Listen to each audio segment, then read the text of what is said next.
Hey guys, Nuwan here from Movie Slinger Reviews, and today we're gonna talk about The Newspaper, a Sri Lankan drama comedy that follows the story of two best friends, Guna and Lewis. During the 30-year civil war, Guna's brother was accused of being involved in a suicide bombing.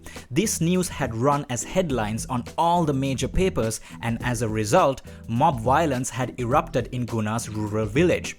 Accusing them of supporting terrorists, his own neighbors had turned on their family, setting fire to their house and crippling Guna permanently. Fast forward a few years and the war has ended. Guna is scrounging for a few scraps of food outside a market where he finds a piece of a newspaper page that has run a small story. The Ministry of Defense has stated that Guna's brother was falsely accused of being involved in the terrorist attack. He was actually innocent. Guna tries telling the villagers, but they don't want to believe him. It's not a front page article, and since the rest of the paper is torn out, nobody knows which newspaper printed it. And so begins Guna's long journey from his rural village to the big city to find the newspaper that ran the story and finally prove, at least to his fellow villagers and his darling mother, that his dead brother wasn't a terrorist. This is heavy subject material, but the writers have cleverly tackled it in the most accessible way possible, through a pleasant sense of humor and fun. Guna sets out on this epic journey and he doesn't go alone. Every road trip movie needs a buddy and every Frodo needs a Sam, so his best friend Lewis tags along. This friendship is no less endearing than the one in The Lord of the Rings. This duo is just as entertaining to watch as Simon Pegg and Nick Frost. It's a great dynamic, with Guna being the slightly more serious one and Lewis being the comic relief. It's a classic fish out of water scenario, with these two guys from the village trying to figure out how to get around the big city. It is funny to see them interact with people and struggle to find directions to track down the newspaper. However, every interaction is laced with social commentary. These guys are not beggars, they simply want directions, and yet most people just avoid them like they are garbage. Nobody wants to waste a second to look at them, not even the beggars they try to share a shelter with. It's heartbreaking to see how little people care about a stranger just asking for help on the street. Every character interaction they have is memorable, whether it's a hooker who's looking for customers right next to them, or the policeman that yells at Lewis when he tries to bathe in a fountain at a high-end shopping complex. It's memorable because it genuinely elicits a hearty laugh while criticizing some facet of society, and the film doesn't spare anyone or anything. It takes a few subtle jabs at our Sri Lankan culture and its prejudices, the government, all the bureaucracy that feels designed on purpose to drown people in red tape, and even religious institutions. And of course, the media. Man, this film has a lot to say about the media, as it fucking should have. We see how the owner of a newspaper can bully the editor-in-chief, and how headlines can be manufactured to suit their own political agenda. We see Guna and Lewis clash against these corrupt individuals. What I really admire is that the film always stays true to their characters. Guna's peaceful approach to clear his brother's name, and Lewis's blissfully innocent and childish response to everything never breaks. They never lose their humanity. And as they fight against the many antagonistic forces and obstacles, they find themselves in some truly topsy-turvy scenarios. There's one hilarious confrontation that ends up involving the government, the opposition, the media, and the police, which eventually escalates into a full-blown protest on the streets.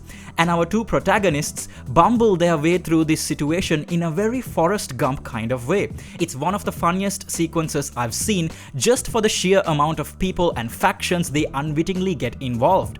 There's also a fair bit of suspense because Guna and Lewis have only a few days in the city before they have to return home. I'm not gonna spoil this part, but suffice to say that this time limit ramps up the tension and keeps them constantly on the move in order to complete their quest as soon as possible. The two leads, Sarath, Kothalawala and Kumara, Thirimadura, are amazing in these roles. Thirimadura should be mentioned especially for his comedic timing. Lewis is illiterate and a little slow. His responses can be extremely blunt that cuts through taboo subjects like a hot knife through butter. He speaks his mind with a level of clarity that most people will find uncomfortable, but that's exactly what this story needed. His reactions are often very subtle but can cleverly guide our attention to whatever whatever the filmmakers want to emphasize at that moment. And speaking of the filmmakers, these two actors wrote and directed the film themselves. I don't know how I can praise them more. The supporting characters are memorable as mentioned before. Anyone familiar with Sri Lankan cinema or television will no doubt recognize a few familiar faces. They are written to be a little over the top, but I think that helps drive a specific point home where it is required. One aspect I didn't enjoy was the ending, which took a sudden dark turn. I understand why the filmmakers did it. They wanted to end with an impactful closing shot of a newspaper headline that mirrored the opening scene. It's meant to say something about the double-edged blade that is the media, how fickle public awareness is, and how quickly people forget important issues. However, I feel the path towards this ending felt too contrived. Not only is the social commentary done by this point, but the narrative forces that led to this ending felt like a loose support. I don't mind a melancholy ending, but not one this needlessly dark. Conclusion: I am giving the newspaper a 9 out of 10, but screw this number, I'm only giving it since people ask for a rating. This film's greatness transcends a number rating. This is not only one of the finest films to come out of Sri Lanka, but one of the best I've seen in recent years. The newspaper could easily stand toe-to-toe with the 2020 Academy Award Best Picture nominees. In fact, it's better than most of them. It's definitely better than 1917, which for the life of me I can't figure out why it was nominated.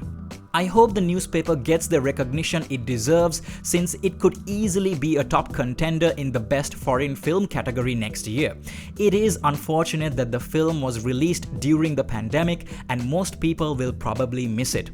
I can't recommend you go watch it in theaters right now because that would be irresponsible of me, but please, when you do get a chance, watch it and tell your friends.